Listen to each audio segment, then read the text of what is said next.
jalur biasa saja. Terus tadi anak-anak panti dan anak panti asuhan ya, itu biasanya langsung dari dinas pendidikan ada datanya. Jadi kalau sudah daftar dia langsung otomatis namanya ada ya. Kalau disabilitas sama inklusi itu harus menyertakan surat dari dokter ya yang menyatakan dia disabilitas atau inklusi ya atau LDK. Itu nanti bisa di-download di website PPDB nanti pada saat dibuka. Itu jalur di SD. Terus kalau jalur SMA itu ada 4: afirmasi, zonasi, terus prestasi, sama pindah tugas orang tua. Yang pertama itu adalah afirmasi. Afirmasi nanti dibagi 2 kan dia. Afirmasi prestasi, jalur prestasi akademik kalau nggak salah.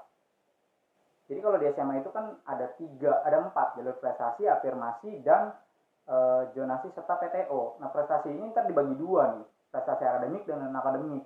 Nah yang jadi pertanyaan adalah, Pak, anak saya nilainya bagus, cukup lah nilainya, bahkan di atas rata-rata, lesnya sering les, dia di kelas nilainya paling tinggi. Itu kira-kira menggunakan jalur mana, Pak, untuk SMP atau untuk SMA ya, yang ingin masuk SMP dan SMA ya, jadi lulusan SD dan lulusan SMP.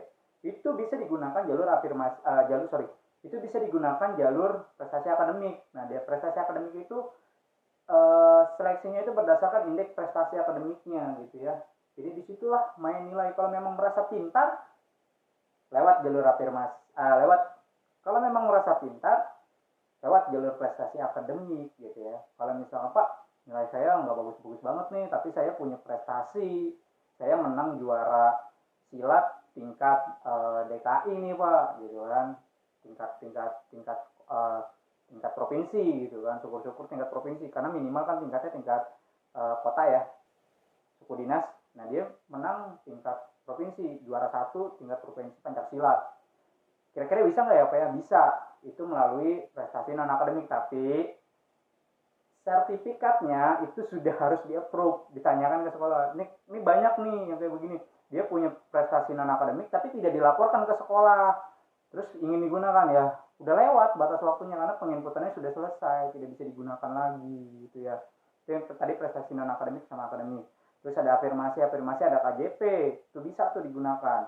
Pak, saya bisa nggak daftarnya habis prestasi, terus kalau misalkan nggak keterima masuk afirmasi karena saya punya KJP sama KIP, bisa daftar lagi gitu kan. Nanti diseleksinya berdasarkan kriteria yang ada di jalur tersebut ya. Terus tadi afirmasi udah, terus ada zonasi. Nah zonasi ini nantilah yang akan bermain nih gitu kan, bermain untuk wilayah gitu, wilayah zonasi prioritas 1, 2, 3, ada 3 prioritas. Untuk lebih lanjutnya disimak di video sebelumnya, itu ada untuk yang SMA ya. Terus pindah tugas orang tua juga sama.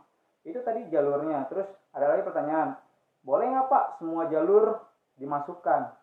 Ya boleh tadi, yang penting sesuai dengan persyaratannya. Kalau nggak lolos misalkan di prestasi nggak lolos, terus dia pengen masuk afirmasi, ternyata afirmasi nggak lolos juga, di zonasi dia gitu, ternyata di zonasi nggak lolos juga gitu kan. Bagaimana tuh, Pak? Kalau nggak lolos 3-tiganya, itu bisa masuk di tahap kedua. Tahap kedua jika ada bangku kosong ya. Jadi kalau misalkan ada beberapa sekolah yang kosong, nah itu bisa dimasukkan. Nah itu bebas tuh, bisa milih, nggak terpatok sama zonasi. Jadi dia bisa milih di mana saja. Tapi jika bangkunya kosong, rata-rata kan bangkunya kadang udah penuh semua, bingung nanti. Seperti itu. Terus, Pak, anak saya usianya 6 tahun 1 bulan. Oh, tadi itu udah dijawab.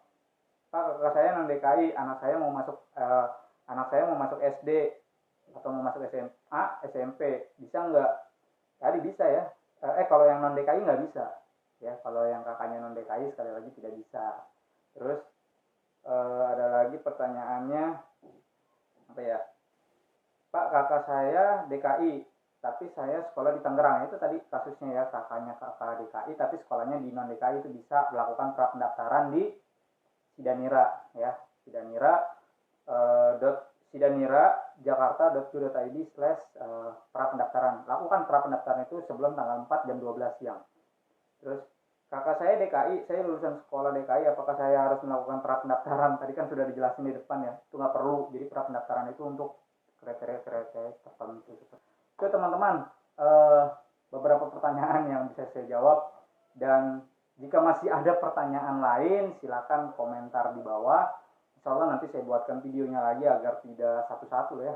Tetap tetap komentarnya saya balas satu-satu di bawah, tapi saya akan buatkan juga nanti, saya rangkum untuk jadikan video. Terus eh, jangan lupa untuk di share, di like, dan di subscribe channelnya agar tidak tertinggal informasi mengenai PPDB Jakarta khususnya tahun 2021 ini. Terima kasih teman-teman sudah menonton video ini, mudah-mudahan bisa bermanfaat. Itu informasi yang bisa saya sampaikan ke teman-teman, mudah-mudahan bisa bermanfaat. Wassalamualaikum warahmatullahi wabarakatuh.